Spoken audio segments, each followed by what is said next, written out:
يا رب عنا. اللهم من أراد بنا خيرا فوفقه لكل خير وأعنا على إكرامه، ومن أراد بنا شرا فاشغله بنفسه واصرفه عنا وعوضنا عنه يا رب من يجبر بخاطرنا. اللهم يا رب أعطنا القوة التي بها تتبدل الأحوال، وأعطنا اليقين الذي به تتحقق الآمال، وأعطنا الإخلاص الذي به تقبل الأعمال. السلام عليكم ورحمة الله. ازيكم عاملين ايه؟ يا رب دايما بخير وبصحة وسلام. انا ام يزيد ودي قناتي، بقدم معاكم يومياتي. لو حبيتي فيديوهاتي يا ريت تشتركي معايا في القناة وتفعلي زرار الجرس على الكل عشان يوصلك اي فيديو جديد. يلا نسمي الله ونصلي على رسول الله. اللهم صل وسلم وبارك على سيدنا محمد. ونبتدي بسرعة في الفيديو بتاعنا. روتين النهاردة كان عند امي، وشغلنا بقى الفرن وخبزنا وعشنا كده يوم فلاحي اصيل. كان يوم حلو جدا. يوم الخبيز ده بيبقى حلو، ولما تشغلي الفرن كده بتدفي البيت وبيبقى يوم حلو قوي. ماما هنا عملت لنا عيش اسمه عيش البكاكين. هي عملته، هي بتعمله كده بطريقة حلوة وسهل، وبيطلع بصراحة طعمه حلو جدا. وكنا بقى عاملين أكلة عيش هتشوفوها معايا. فأكلنا بقى العيش كان لسه خارج من الفرن وطازة، فكان بصراحة غدوة حلوة قوي. تعالوا اقول لكم امي بتعمل ازاي عيش المقادير. كانوا 2 كيلو من الدقيق. الدقيق ده دقيق التموين، اللي هو بيبقى مش دقيق ابيض، بيبقى دقيق داخل معاه رده، يعني بيبقى العيش بيطلع عيش اسمر. حطيت معاه كيس من الخميره ومعلقه من الملح، وكانت مسيحة سمنة على زيت، وحطيتهم يعني مثلا كوباية زيت على سمنة، الاتنين مع بعض. كان مديله طعم حلو قوي، وكان مخليه طري كده وجميل. وكان عندها لبن رايب دفيناه كده على النار عشان الخميرة تنشط معانا بسرعة. طبعا اللبن الرايب في المعجنات بيديها طراوة وبيخلي طعمها حلو جدا ومميز. فهي بقى عجنت هنا بلبن رايب. طبعا ملوش مقدار، انت بتفضلي تعجني فيه لغايه ما العجينه بتلم معاكي. ما تنسيش تبداي يومك بالاذكار عشان يومك يبقى مختلف كده ومميز، وهتحسي ببركه في يومك، وهتحسي ان انت مرتاحه نفسيا، لان ما ننساش الا بذكر الله تطمئن القلوب. ما تنسيش تصلي على رسول الله كتير جدا، وتستغفري في يومك كتير.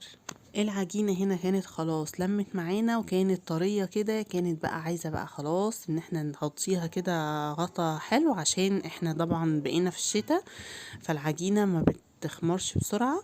فهنغطيها بقى لغاية ما تخمر، يعني هي ممكن تاخد من ساعة ونص لساعتين، عشان طبعا فصل الشتاء غير خالص فصل الصيف. كان هنا خلاص عدى ساعتين والعجينة بقى كانت خمرت ما شاء الله ما شاء الله، وبقت جميلة جدا. هتبتدي بقى ماما تعملها كور كده عشان نعملها العيش. كور كده متوسطة، ما تكونش كبيرة قوي ولا صغيرة قوي، متوسطة كده عشان يطلع العيش حلو، ويكون برضو ايه، مش سمكه مش رفيع قوي علشان ما ينشفش مني. نفردها بقى كده على شكل مدور عشان تبقى عيش. انتي بقى عايزة تعمليه كبير، عايزة تعمليه صغير، زي ما تحبي، بس هو الحجم الوسط كده اللي هو زي اللي بيتباع بره ده. حاجة كده جميلة في البيت. وجو طبعا الخبيز والحاجات دي اكيد اكيد كلنا لينا اهل في الارياف بيفكرنا باجدادنا، وبيبقى اليوم بصراحة جميل جدا. لو وصلتي معايا لغاية هنا ما تنسينيش باللايك. لسه محطتيش لايك؟ لا يلا بسرعة حطيلي لايك حلو منك. ولو مش مشتركة معايا يا ريت تشتركي معايا في القناة، هتفرحيني وتنوريني. ربنا يسعد قلبك. هنا كمية العيش كلها بنعملها وبنسيبها كده 5 دقايق لغاية ما نحمي الفرن وكده، تكون برضو ايه اختمرت مرة تانية كده وريحت. هنا خلاص ظبطنا كل حاجة. هنبتدي بقى نشغل الفرن والبيت بقى كده يتدفى، وجو الفرن ده بيبقى حلو جدا. امي كده بس بتمسح بس المكان اللي هيتحط فيه العيش بقماشة كده نظيفة، وبتجيب مية وبتمسح كده على وش الفرن عشان يبقى نظيف، والعيش يتحط كده عليها ويبقى حلو جدا. بصوا بقى هنا بقى العيش ما شاء الله كده طبعا ناجح جدا، عشان كده بيبتدي ان هو يرتفع كده في الفرن. انا بحب اللحظة دي جدا، بحب اتفرج عليها قوي. بيترفع بقى كده العيش، وكان بصراحة طري وكان طعمه حلو جدا. هو كده معمول كده بالقشطة واللبن الرايب وبالسمنة والزيت، مخلي طعمه مميز قوي ما شاء الله. كان جميل جدا. واول ما بيخرج من الفرن على طول بنجيب بخاخة كده نضيفة وحلوة، نحط فيها مية، واول ما يخرج من الفرن لازم نبخ وشه كده علشان يفضل طري معاكي.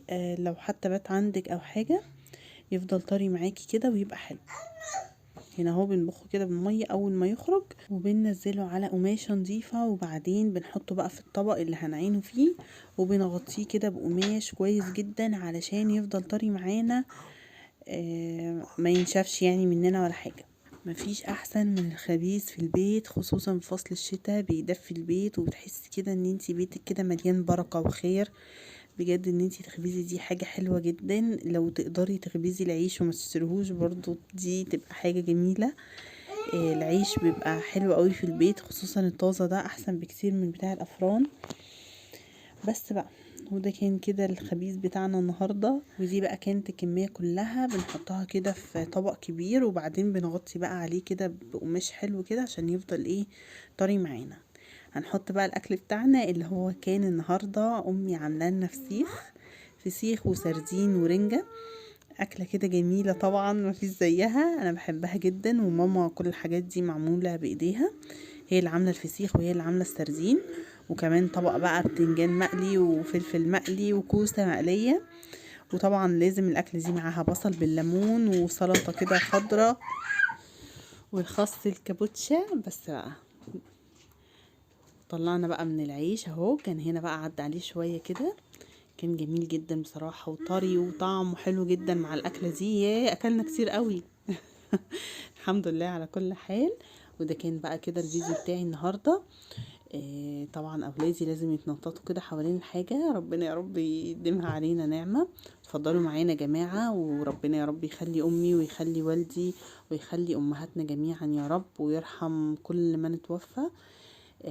ده كان بقى اليوم بتاعي النهارده. وطبعا لازم بعد الاكله الحلوه دي كوبايتين الشاي الحلوه.